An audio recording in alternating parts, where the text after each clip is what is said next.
Gateway Pundit has this. New York Times editorial board is now calling for an indictment of Donald Trump.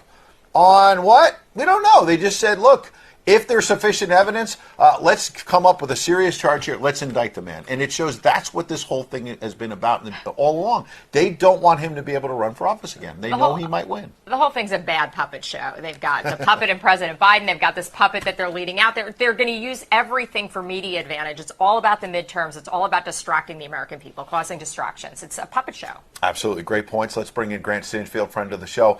Longtime newsman, great supporter of the Second Amendment. And you know what? He's a patriot. Good morning, Grant.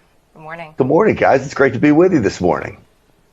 It's great to have you because there's so much coming in. It's like a fire hose of information. The judge over the weekend, the second judge, basically said, look, maybe there needs to be a special master here to go through the documents that were seized in the Mar-a-Lago raid, a victory, it seemed, for Donald Trump. Then the Justice Department tries to cover their butts yesterday, says, oh, we've already found some attorney-client privilege documents. You don't need a special master.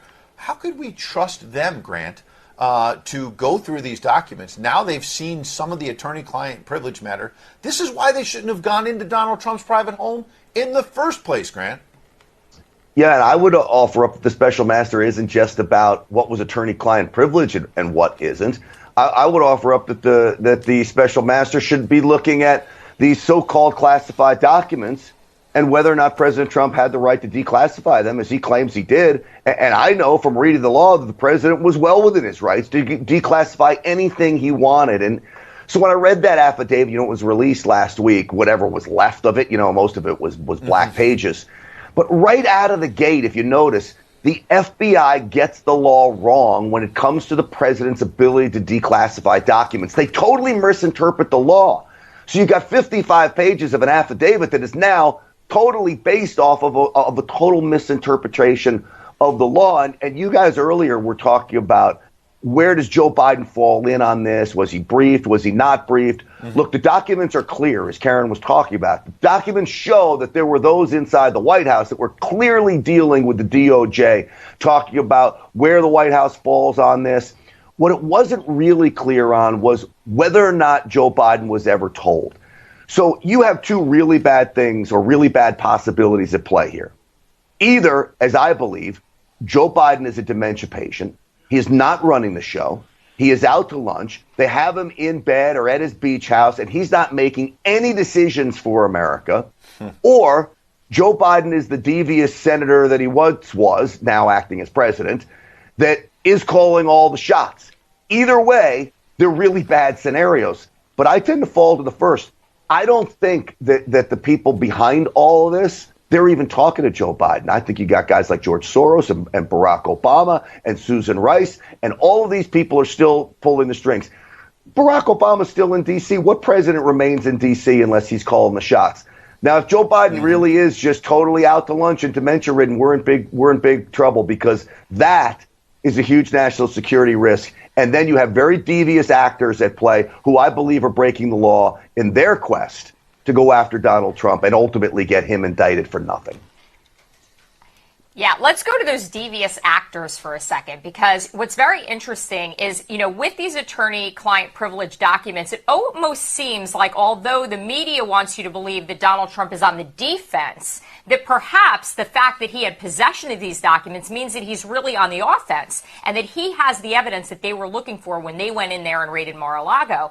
If you look at that and you look at this affidavit, which is completely redacted of any information that might be relevant to us really being able to make an educated decision, do we go back in now? Does somebody go back in, the media go back in and take this to appeals court and try to get those redactions to figure out who these federal witnesses are and what kind of case they're trying to build through the DOJ? What do you think? Well, I absolutely believe that we should be doing that. We should be fighting this and get the entire affidavit released, because this is about public trust right now. And so these witnesses that came forward, they could be called confidential informants inside the affidavit. The FBI was well aware that they could have hid the identities inside these affidavits without having to print their names and only tell the judge, well, who is CI1, CI2, confidential informant 1. They didn't do that, apparently. Apparently what we're being told is they wrote the names right in there. Because if these people actually were working for President Trump, then they hung those people out to dry if there were these big witness informants, because they don't care about conservatives. They don't care about Republicans. President Trump, I've said it a lot. His biggest challenge was those on the inside and surrounding himself with people that he could trust. I'd like to see who those names are. And you know the worst part of all of this? The one name that was redacted that never should have been redacted was the lead agent who wrote the FBI affidavit looking for that search warrant. How do you call yourself an FBI agent and want to be hidden? You sign your name to an affidavit to go in and search the president's home. You better be willing to, and bold enough to put your name at the bottom, and they hid that name. That, to me, is the worst of it. Absolutely. Grant, I got 30 seconds. Joe Biden now says it started Hillary Clinton, you're a deplorable. Then Biden said you're ultra MAGA. Now he basically says you're a fascist. Yeah, I mean, look, this is what we're getting from him. Remember, this is the president that said he was going to try to bring everybody together, and now he's calling all of us, Stinchfield's army, all the RAV viewers out there, fascists? Come on. You know, Lindsey Graham said if they indict President Trump, that there'd be rioting in the streets. There's a lot of talk about this. I don't want to get anybody in trouble, but there's a lot of talk about whether or not we go to civil war as a nation. I don't believe we're at that point. But I was in Tennessee over the weekend, and I visited the Shiloh battlefield where 3,200 Americans died on a battlefield along the Tennessee River. 3,200 Americans. That's where America was so many years ago. We don't want that to happen. That's more Americans died fighting each other than September 11th. That's more Americans than died in the Afghanistan war on one battlefield in Tennessee. A civil war is the last thing that this nation needs right now. But boy, it sure feels like this government is pushing us to a breaking point. But I've always said our cannons are in our minds. Our weapons are the Constitution. In the end, if we're bold, we win this battle. I promise you we do it.